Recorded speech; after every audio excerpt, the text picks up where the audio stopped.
असतील, गवळणी असतील, पिंगळा असेल, याच्या माध्यमातून माझ्या एकनाथ महाराजांनी हा परमार्थ जोडण्याचा प्रयत्न केला. आणि मग एके ठिकाणी एकनाथ महाराजांनी असं वर्णन केले, या कलियुगामध्ये आपल्याला आपला उद्धार जर करायचा असेल तर भगवत चिंतनाशिवाय दुसरा पर्याय नाही. हे जरी न ऐकाल मग दुसरा येईल, हे जरी न ऐकाल, हे जरी न ऐकाल मग दुसरा येईल, हे जरी न ऐकाल सरते शेवटी काळ बांधून नेईल, सरते शेवटी सरती शेवटी काळ बांधून नेईल, सरती शेवटी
लोकांना आवडेल, लोकांना समजेल याच्या करता माझ्या एकनाथ महाराजांनी पिंगळा नावाचं प्रकरण निर्माण केलं.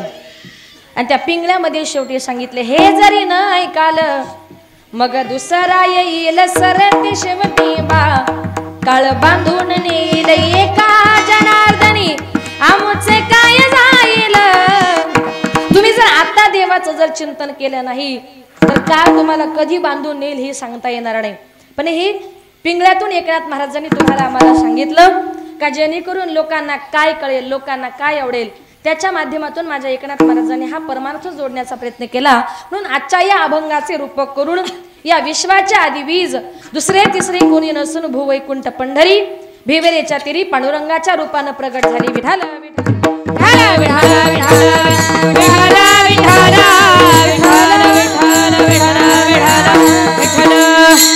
एकनाथ महाराज म्हणतात, अनादि अंबिका भगवती नाही का, अनादि काळापासून ही भगवती देवी या जगामध्ये आलेली आहे. मग तुम्ही सांगाल अनादि काळ म्हणजे कुठला काळ? ज्या काळाचा या जगामध्ये अंतही लागू शकत नाही, म्हणजे नाही, ज्याचा अंतही लागू शकत नाही असा काळ म्हणजे अनादि काळ. आणि त्या अनादि काळापासून ती देवी या जगामध्ये प्रगट झालेली आहे. त्या भगवती मातेचे, त्या जोगेश्वरी मातेचे तुमच्या माझ्यावर अनेक प्रकारचे उपकार आहेत. ज्या टायमाला ही देवी माता लक्ष्मीच्या रूपाने आपल्या दारामध्ये येते ना, त्या टायमाला तुम्हाला आम्हाला प्रत्येकाला भरपूर पैसा ती देऊन जात असते. ज्या टायमाला ती देवी माता अन्नपूर्णेच्या रूपाने येत असते ना, त्या टायमाला ती तुमची माझी प्रत्येकाची भूक भागवते. आणि ज्या टायमाला ही देवी माता सरस्वतीच्या रूपाने येते ना, त्या टायमाला ती तुम्हाला आम्हाला प्रत्येकाला विद्येचं दान देत असते. ये हंसावरती बसून शारदे, मयुरावरती बसून हंसावरती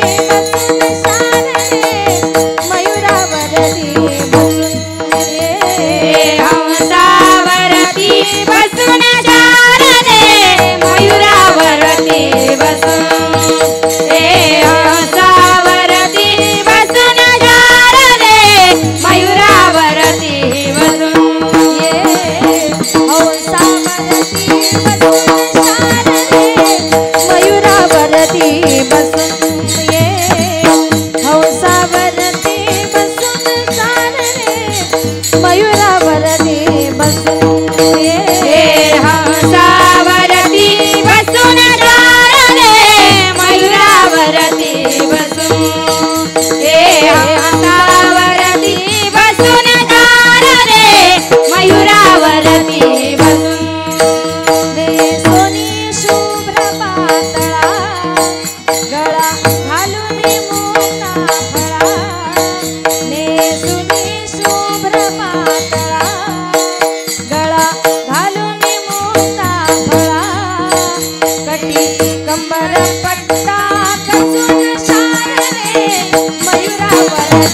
बसून ये हंसावरती बसून शारदे मयुरावरती बसून ये हंसावरती बसून शारदे मयुरावरती बसून ये हंसावरती बसून शारदे मयुरावरती बसून घरी घेऊन याविना घरी मंजुळा गायना घरी घेऊन याविना घरी मंजुळा गायना ये सभेमध्ये हसून शारदे मयुरावरती बसून ये हंसावरती बसून शारदे मयुरावरती बसून ये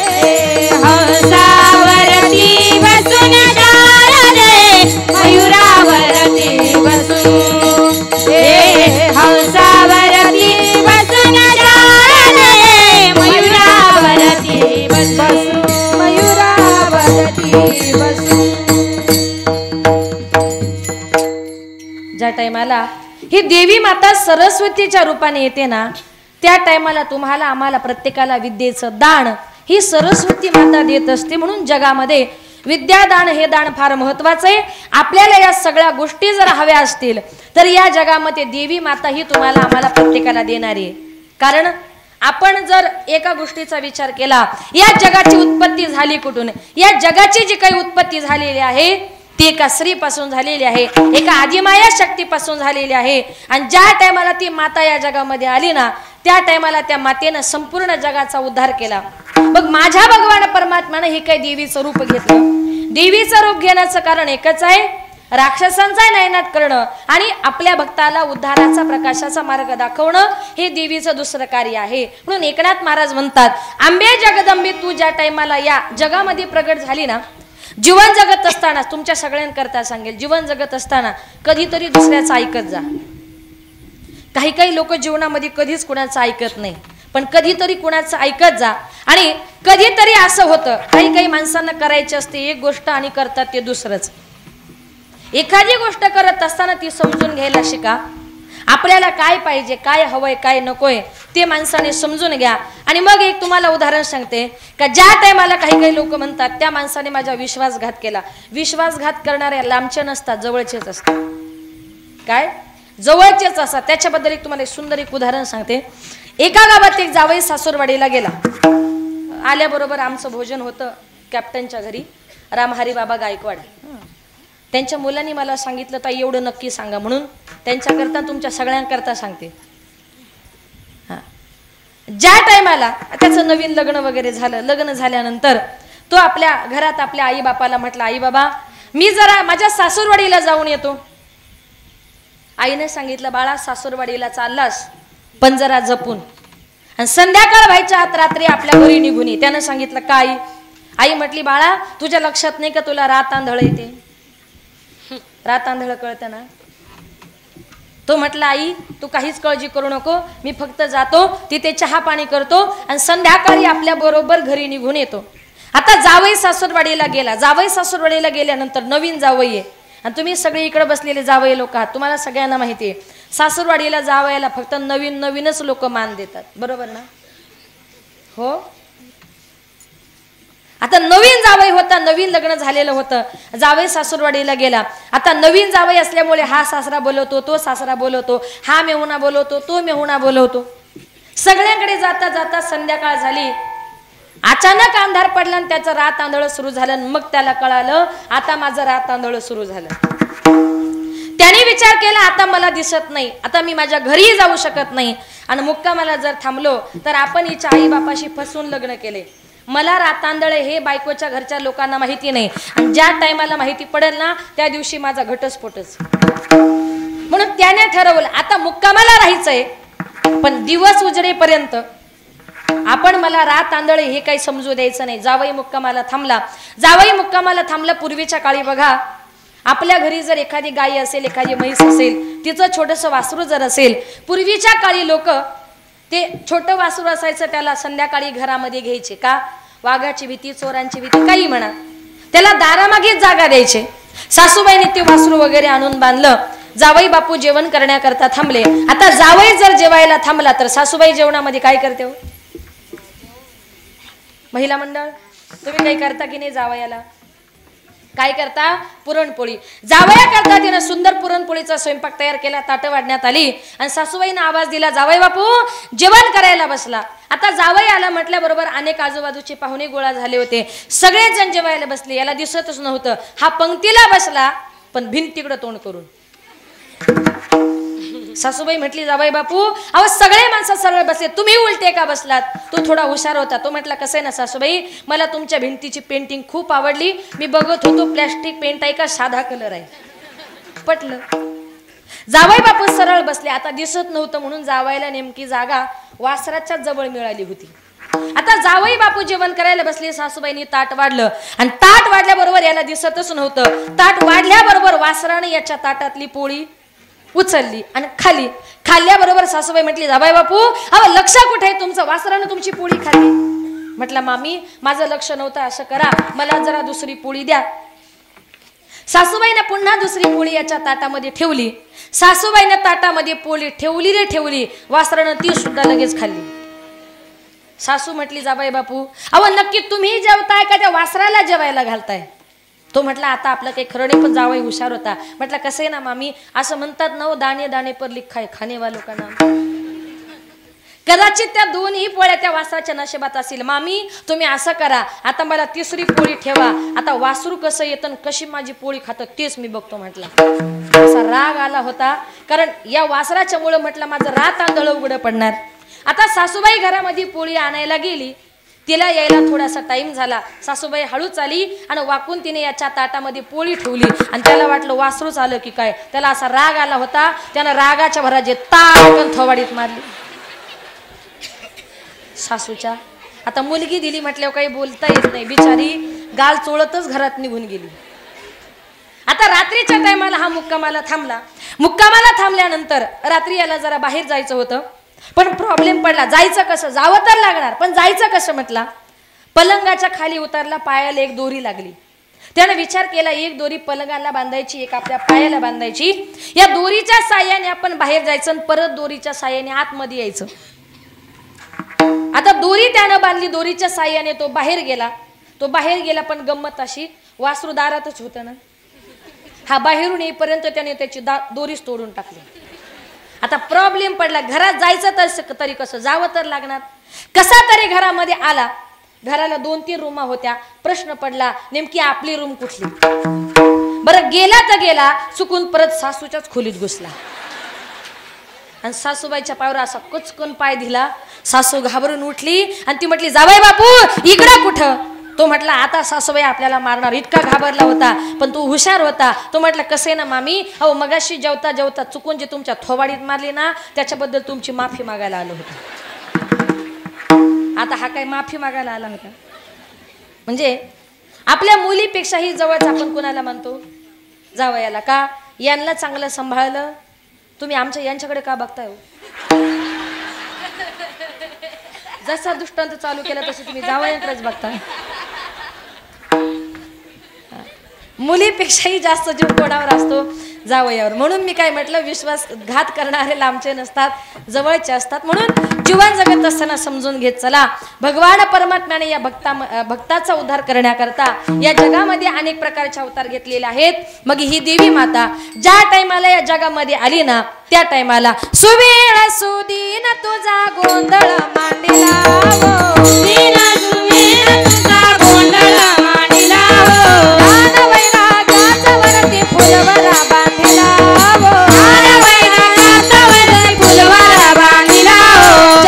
सूर्य दोन्हीचा पोत पाजळीला, चंद्र सूर्य दोन्हीचा पोत पाजळीला, घालून सिंहासन निरुते घटस्थापिला, राहून सिंहासनी वरे घटस्थापिला, घालून सिंहासन निरुते घटस्थापिला, घालून सिंहासनी वरे घटस्थापिला. उदो बोला उदो बोला उदो बोला उदो बोला उदो बोला उदो बोला कृष्णबाई माऊली जावो. बोला उदो बोला कृष्णबाई माऊलीचा उदो बोला कृष्णबाई माऊलीचा उदो बोला कृष्णबाई माऊलीचा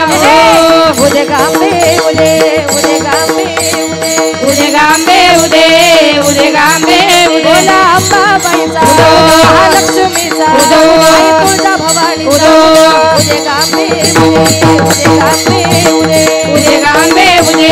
उदे गांबे आई भवानी तुझ्या कृपेने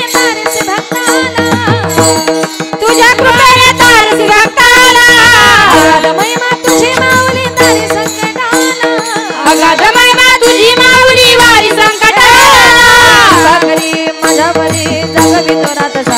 आई कृपा करे माझ्यावरी जागवी तो रात सारी आम्ही गोंधळाला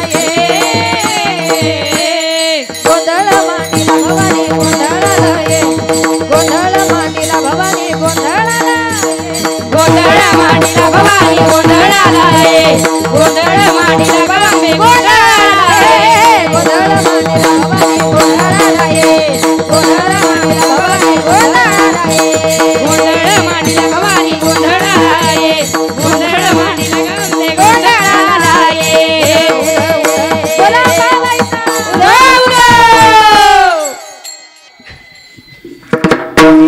9 दिवस आहेत आपल्याला तिच्या नावाचं काय करायचंय गोंधळच घालायचं बाकी काही करायचं नाही म्हणून एकनाथ महाराज म्हणतात ज्या टायमाला ही देवी माता या जगामध्ये अवताराला येते ना ती देवी माता अवताराला आली पण एकनाथ महाराज म्हणतात आज अंबे जगदंबे तू तुझ्या 9 अवतारातल्या अवतारावरून तू तुझे मूळ रूप बदललेस आणि तू तुझ्या भक्तासमोर एका स्त्री रूपाने आलीस ही स्त्री म्हणजे दुसरी तिसरी कोणी नसून पुंडलिकानं फेकलेल्या विटेवर उभी असलेली माझी विठाईच अनादी काळापासून भगवतीच्या रूपाने या जगामध्ये आली अभंगाचे प्रथम चरण अनादि अंबिका भगवती अनादि अंबिका भगवती बोध परडी घेऊन हाती बोध परडी घेऊन हाती होत ज्ञानाचा पाजळती होत ज्ञानाचा पाजळती उदो भक्तनाचती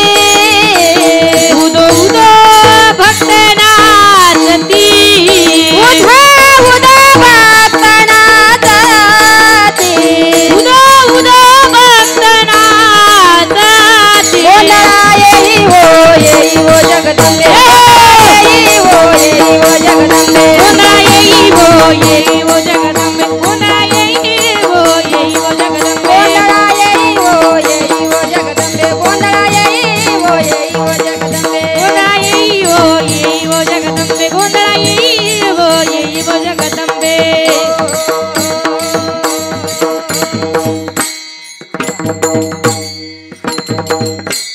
वा मंगलताई अनादी अंबिका भगवती बोध परडी घेऊन हाती पोत ज्ञानाचा पाजळती उदो भक्तनाचती नाही का एकनाथ महाराज म्हणतात ही भगवती देवी या जगामध्ये अनादी काळापासून आली मग अनादी काळापासून आली तिला येण्याचं कारण काय राक्षसांचा नायनाट करण्याकरता मोहमहिषासुर मर्दनाला गुणी महिषासुराचा नाश करण्याकरता ही देवी माता आली कशी आली पूर्वीच्या काळी रंभ आणि करंभ हे दोघे जण भाऊ भगवान परमात्म्याची प्राप्ती करण्याकरता देवाचं ध्यान करत बसले होते रंभ जो काही होता रंभाने स्वर्गामध्ये हवेमध्ये बसून त्यानं तपश्चर्या करायला सुरुवात केली आणि जो काही करंभ होता त्यानं पाण्यामध्ये बसून तपश्चर्या करायला सुरुवात केली पण एक दिवस इंद्राला वाटलं की अरे या दोघांनी जर उत्तम प्रकारची तपश्चर्या केली आणि यांचं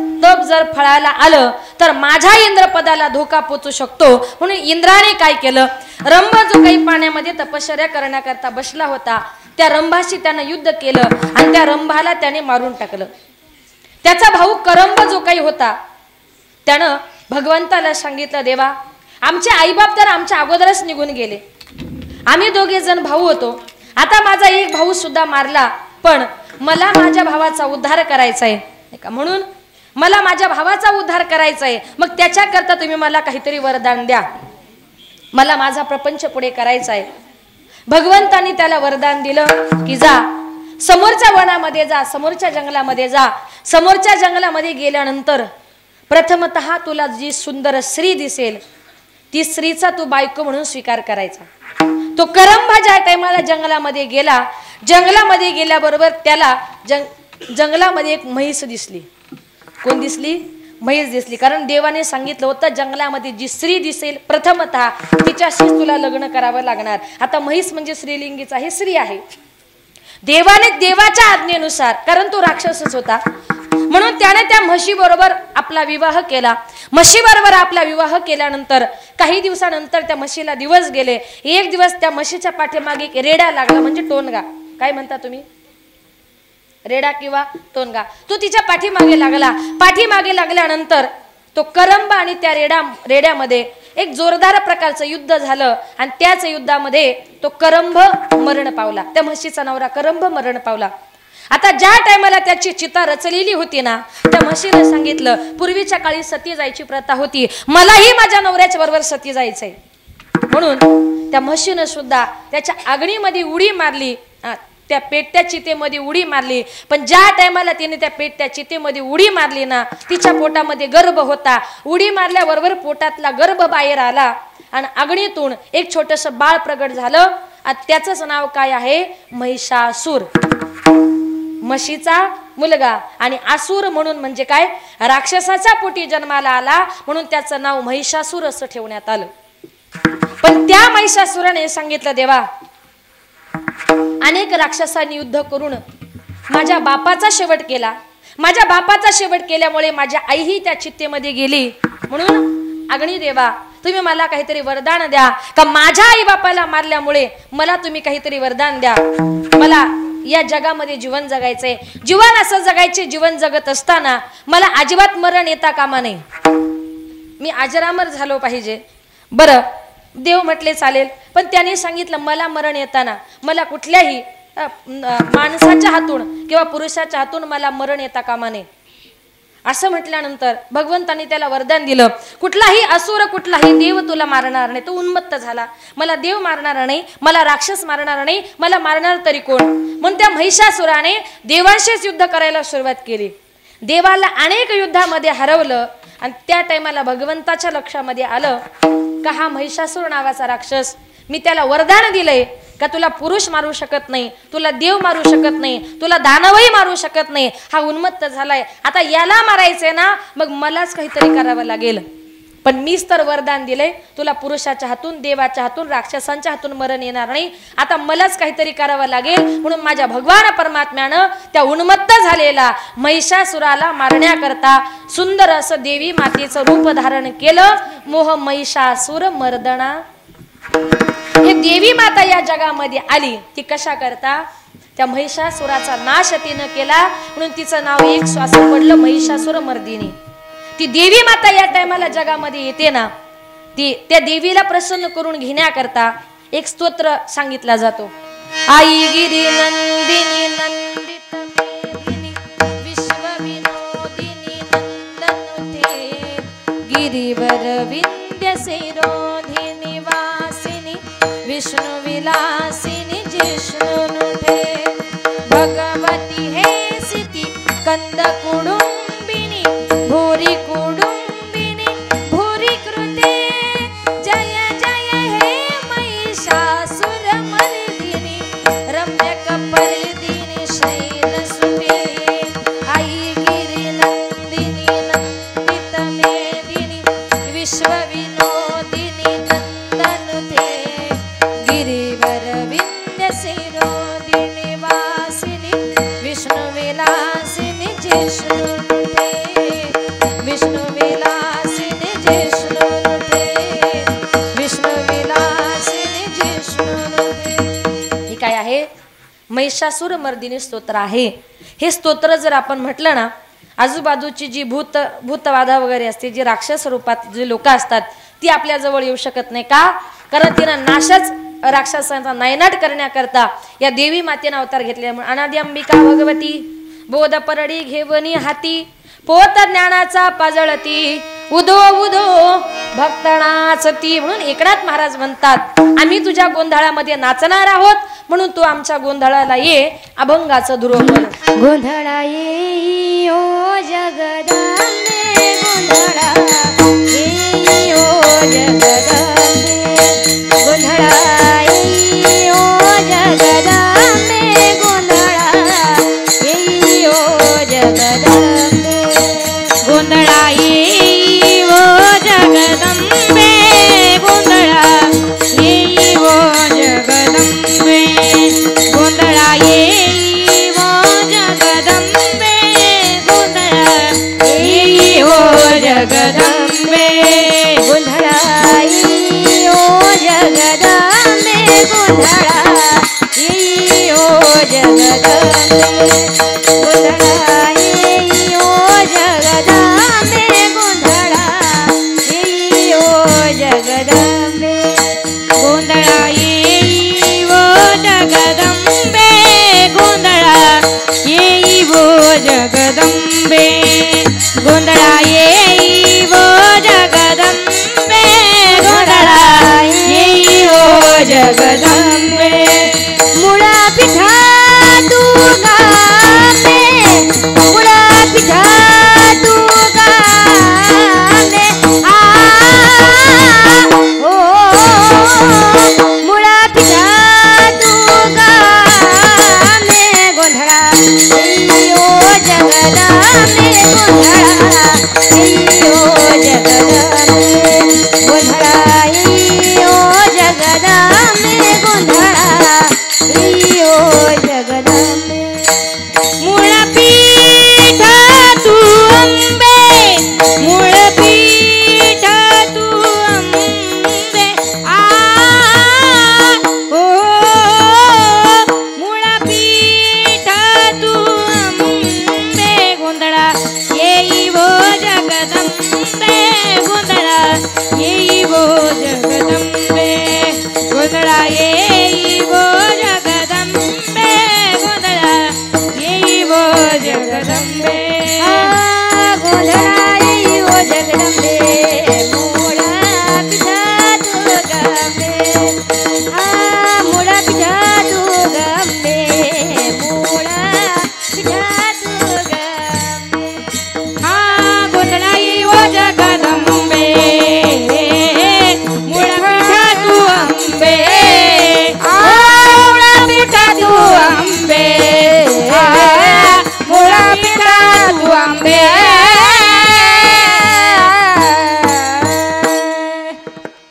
गोंधळा येई वो जगदंबे मूळ पीठ तू आंबे एकनाथ महाराज म्हणतात आंबे जगदंबे आम्ही तुझा गोंधळ घालणार आहोत आम्ही तुझ्या नावाचं जागरण करणार आहोत म्हणून नको ना कशाला म्हणून आंबे जगदंबे तू आमच्या गोंधळाला ये मग ज्या टायमाला आंबेला जगदंबेला ते गोंधळ घालवण्याकरता या ठिकाणी बोलवतात ना मग आज हा शारदीय नवरात्र महोत्सव चाललाय ना 9 दिवसामध्ये आपल्याला फक्त तिच्या नावाचा गोंधळच घालायचा आहे ये ग अंबाबाई आवाज घुमू लागला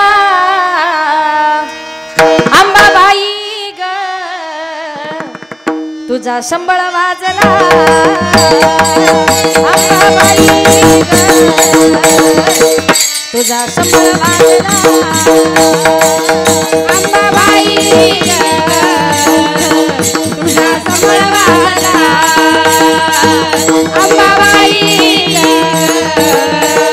तुझा संबळ वाजला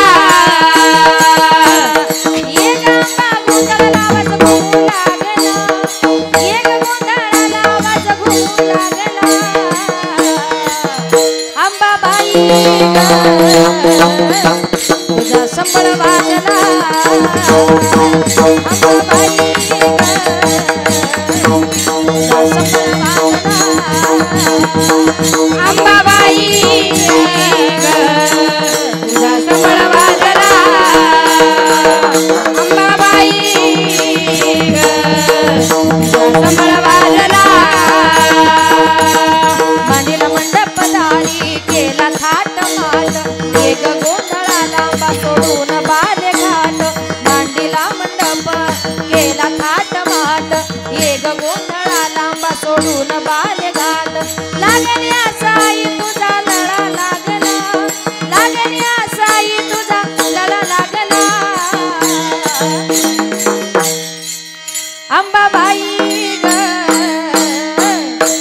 संबळ वाजला अंबाबाई तुझा संबळ वाजला अंबाबाई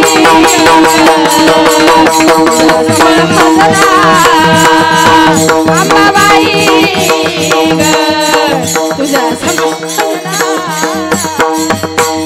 काळोखांधाराची अंबा असली जरी रात ज्योतीचा प्रकाश आई झाला लखलखाट काळोखांधाराची अंबा असली जरी रात ज्योतीचा प्रकाश आई झाला लखलखाट लागण्याचा आई तुझा लळा लागला लागण्याचा आई तुझा लळा लागला